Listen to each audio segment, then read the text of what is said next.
የልጅነት ላብ የለፋውበትን ያቺ ሰይጣን ጠራርጋ እስክትወስደው ድረስ ነው የምጠብቀው? እጄን አጣጥፌ ዝም እንድትል ነው የምጠብቁት? እንደዛ አይደለም እማዬ። አባዬ በዚህ ሰዓት ሀብት ለመውረስ እንቅስቃሴ እያደረግሽ እንደሆነ ቢያውቅ ዝም ብሎ የሚቀመጥ ነው የሚመስልሽ? የፈለገው ነገር ይምጣ፣ ከዚህ በላይ ታግሼ መቀመጥ አልችልም። የተጎዳሁት እኔ፣ የምደበቀው እኔ፣ የምቀመጠው እኔ።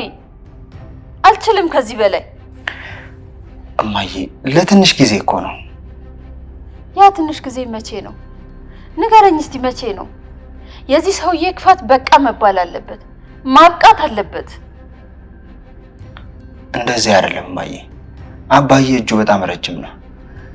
እንደዚህ ከመሬት ተነስተን በደመ ነፍስ ከሄደን መመለሻ እስክናጣ ድረስ ያሳድደናል። ማስተዋል አለብን። እሱን የምናጠቃበት መንገድ መፈለግ አለብን። እሺ መቼ?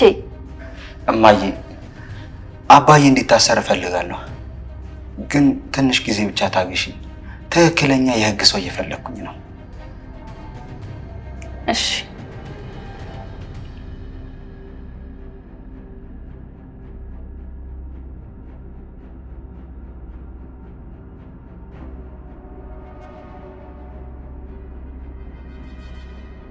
ማነው?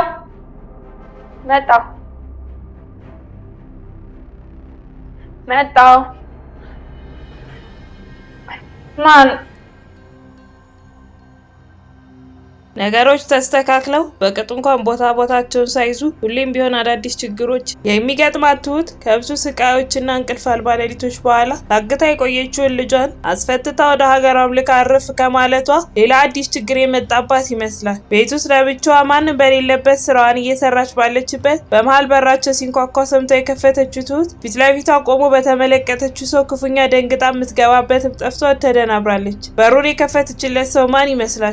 ተመስገን በድጋሚ የምትሰራበትን ቦታ አውቆ ተመልሶ መጥቶ ይሁን? ሀሳብ እንዲሁም አስተያየታችሁን ኮሜንት ላይ ጻፉልን። አለሜን ለመግደል አንድ ካፌ ውስጥ ተቀምጦ ቤቲና ገዛኸኝ የተማከሩ ባሉበት በመሃል የእህቷ ፍቅረኛ የሆነው ባቢ ይመጣና እሷን ሰላም ብሎ ገዛኸኝንም ተዋውቆት ግራ ተጋብቶ ተመልሶ ወደ ነበረበት ቦታ ይሄዳል። የቤቲና የልጁንም ሁኔታ ተመልክቶ ደስተኛ ያልነበረው ገዛኸኝ በንዴት በድጋሚ ቆይ ይሄ ልጅ ማን ነው ብሎ ሲጠይቃ ቤቲ ነገርኩህ እኮ ገዜ አብሮ አደጌ ነው፣ ይኸውልህ አሁን ሂጂ ማናገር መቻል አለብኝ ብላው በመሃልም ከመቀመጫዋ ተነስታ ለመሄድ ስትሞክር ገዛኸኝም ጎትቶ ይዟት ያስቀምጣትና ይኸውልሽ በቃ አብሮ አደግሽ ብቻ ከሆነ ተከትለሽ ሄደሽ ማስረዳት አይጠበቅብሽም፣ አርፈሽ ተቀመጪ ብሎ በቁጣ ይናገራታል። በዛን ሰዓት አባዬ ትሁት የምትሰራበት ቤት ድረስ ሄዶ ሊያወራት እንደፈለገም ነግሯት ተቀምጠው ማውራት ይጀምራሉ። እሱም ይቀጥልና ትሁቴ አለሜ እኮ ከቤት ካልወጣው እያለችኝ ያለችው ማለቴ ከኔ ቤት ወጥታ ሌላ ቤት ለመከራየት ታስባለች ብሎ ሲላት ትሁትም ነገሩ እንዳልገባት እያስመሰለች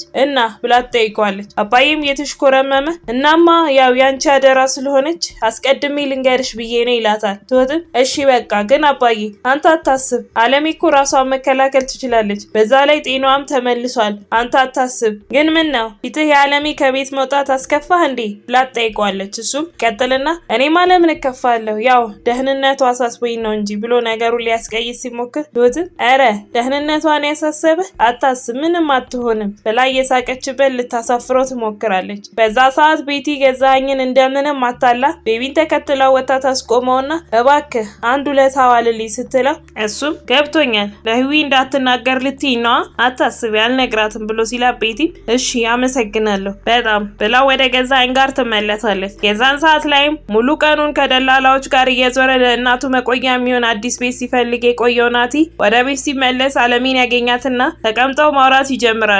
ናቲም ግራ በመጋባት ስሜት ውስጥ ሆኖ ምን ነው ማዬ በሰላም ነው እንደዚህ አጣድፈሽ የጠራሽኝ? አንድ ነገር የተፈጠረ ነበር እኮ የመሰለኝ ሲላት አለሜም አይ ልጄ ምንም ነገር አልተፈጠረም፣ ቤቱ መፈለግ አቁም ብዬ ልንገርህ ብዬ ነው፣ ያው ትንሽ ጊዜው እዚሁ ብንቆይ ብዬ አስቤ ነው ብላ ስትለው ናቲ ፈገግ ብሎ እንደዛ ነው ማዬ ብሎ ሲስቅባት አለሜም ታዲያ ለምንድን ነው የምትስቀው? እኔ እኮ የትሁቴ አባት ስላለኝ አይደለም እንቅር ያልኩት እዛ እየመጣ ገዜ ህይወቴ እንዳያመሳቅለው ነው እንጂ ስትለው ናቲ የበለጠ እየሳቀ አንቺ ስታወሪ እኮ አንድ ተረት ትዝ ብሎኝ ነው እኮ ምስቀው። አልበላሽምን ምን አመጣው አለች። ጦጢት ሲባል አልሰማሽም? ያው እኔን አባዬ አትሂጂ ስላለኝ አይደለም የሚለው ምን አመጣው ብዬ ነው። ለማንኛውም ማዬ ቤቱንም ስለወደድሽው እዚሁ ብትቆይ ነው ቆንጆ ብሏት ተነስቶ እየሳቀባት ይሄዳል። ናቲ እንደወጣም ብዙም ሳይቆይ አባዬም ወደ ቤት ይመጣል። ሰላምታ ከተለዋወጡ በኋላ ማውራት ይጀምራሉ። እሷም በመሃል አንድ ነገር ልነግርህ ፈልጌ ነበር።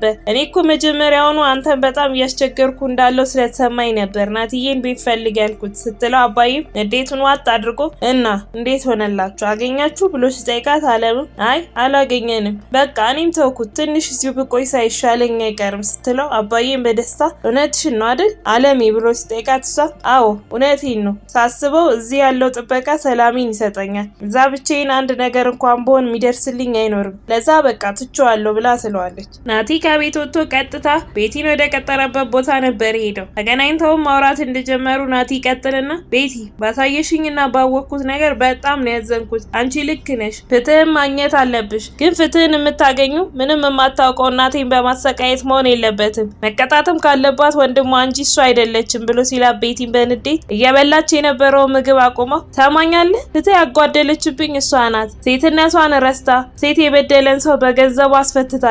ቆይ ናቲ ስለ ነገሩ አታውቅም ስትለኝ እንዴት ነው እንዳምንህ የጠበቅከው? ቆይ ያቺ የተደፈረችው ልጅ እያሉ መጠቋቋሚያ አድርገውን አንገታችንን ደፍተን የኖርነው እኛ ነን ስትለው ናቲም ቤት ይመኝ እናቴ ይሄንን ነገር በፍጹም አታውቅም። ከፈለግሽ ሄደሽ ፊት ለፊቷ ትጠይቂያት ትችያለሽ ሲላት ቤቲ በንዴት ሰማኛለህ? እኔም ጠይቃት በቁማ አይደለም ከሞተች በኋላ ሬሷን አጋድሜ ነው ብላው ተነስታ ጥላው ትሄዳለች። ናቲም ተነስቶ ትሁት ወዳለችበት ቦታ ሄድና ሊያወራት መሞከር ይጀምራል። ቀጥሎ ትሁቴ ግን እስከ መቼ ነው እንደዚህ ምን ሆነው? ቆየን እኮ ተኮራርፈን ሳናወራ ብሎ ሲላት ትሁትም ናቲ እኔ በፍጹም አላኮረፍኩህም ብለው ልታስተባብል ስትሞክር እሱ ከዚህ የበለጠ እንዴት ታኮርፍኛለሽ? ቆይ ግን አልናፍቅሽም ማለት ነው? አሁን እኮ አንቺ ስለ ቤቲና ስለ አለሜ ነው እያሰብሻለሽ ብሎ ሲላት ትሁትም አይ እንደዛ እንኳን አይደለም ብላ በአጭሩ ትመልስለታለች። ናቲም በንዴት ቆይ ምን እያሰብሽ ነው? ስለ ነገሮች ምንም ግድ እየሰጠሽ አይደለም ያለው ለምንድን ነው በእኔና ባንቺ ባህል የእነሱን ጉዳይ የምትከቺው ብሎ ሲላት ትሁትም እኔ አላኮረፍኩም በቃ ሀሳብህን ብቻ ነው የተቃወምኩት ናቲ ብላ ስትለው ናቲም እሺ በቃ ትሁት አሁን ሁሉም ይቅርና እንታረቅ ምንም ሳትይኝ ዝም ብለሽ ታረቂም ብሎ ሲላት ትሁትም እሺ በቃ ታርቀናል ብላ ስትለው እሱ ማጠገቧ መጥቶ ይቀመጥና ይተቃቀፋሉ። በነጋታውም ቤቲቷ ጋር ሄዳ ጸጉሯንም እያስተካከለችላት ባለበት ባቢ መጣና ሰላም ካላቸው በኋላ በቃ ህዩዬ አሁን ስራ ልሄድ ነው በኋላ ስመለስ አብረን እንወጣለን ደህና ዋሉ ብላቸው ከቤቱ ሲወጣ ቤቲም ተከትለው ትወጣና አስቁማው ቤቢ ለእህቴ ስላልነገርካት በጣም አመሰግንሃለሁ ብላ ስትለው እሱ እንዴ ቤቲ ይሄ ቆይ ምን ተብሎ ይነገራል ግን ቆይ እንዴት ብሎ ሲጠይቃት ቤቲ እሱ በጣም ብዙ ታሪክ አለው አሁን ልነግርህ አልችልም ስትለው ቤቢም መቼም ሰውየው ሀብታም ነው አይደል ባይሆንም አታገቢውም ነበር ቆይ እህትሽን ለማዳን ነው አይደል ህይወትሽን የምትሰዊው ብሎ ሲጠይቃት ቤቲ ባቢ እንዳልኩ አሁን ሁሉንም ነገር ላንተ ለመናገር ጊዜው አይደለም እግር ጥሎህ ማየት የሌለብህን አይተሃል ስለዚህ በቃ ያየኸው እንዳላየ ሆነ እርሳው ብላ ጥላው ትሄዳለች። ከስራ ሲመለስም ባቢ ሂዊን ይዞ ሁልጊዜ ይዟት ወደሚሄድበት ቦታ ሄደው እያወሩ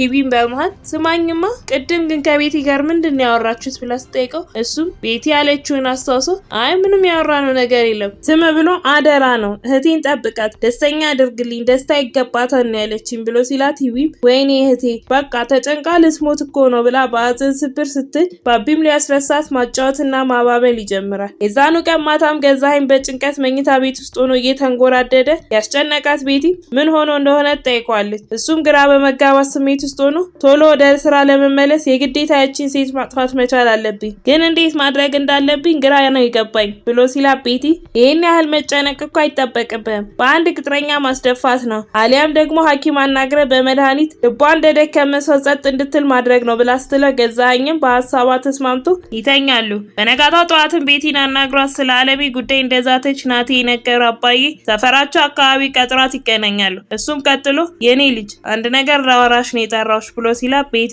መቼም ስለዛች እርጉም ሴት ልታስተባብል አይደለም የመጣሁ ብላ ትጠይቋለች። አባዬ አይ ለማስተባበል አይደለም፣ እውነታውን ልነግርሽ ነው። አለሚ ምንም ስለ ወንጀሉ የምታውቀው ነገር የለም። ወንድሟን ለማስፈታት ስላሰበች ብቻ ነው ገንዘቡን ከፍላ ያስለቀቀችው ብሎ ሲላት፣ ቤቲ ጥሩ፣ ግን ከዚህ በኋላ እናንተ የተማከራችሁበትን ውሸት እንድትነግሩኝ አልፈልግም። በቃ ከዚህ በላይ ያንተን ወሬ ለመስማት ምንም ደቂቃ አላባክንም ብላ ጥላው ትሄዳለች። ከዚህ በኋላም ነው ትሁት ስራ ላይ ባለችበት አንድ ያስደነገጣት ሰው ቤታቸው ድንገት የመጣው። በቀጣይ ምን ይፈጠር ይሆን? በሩንስ ያንኳኳው ሰው ማን ነው? ሀሳብ እንዲሁ ማስተያየታችሁን ኮመንት ላይ ጻፉልኝ።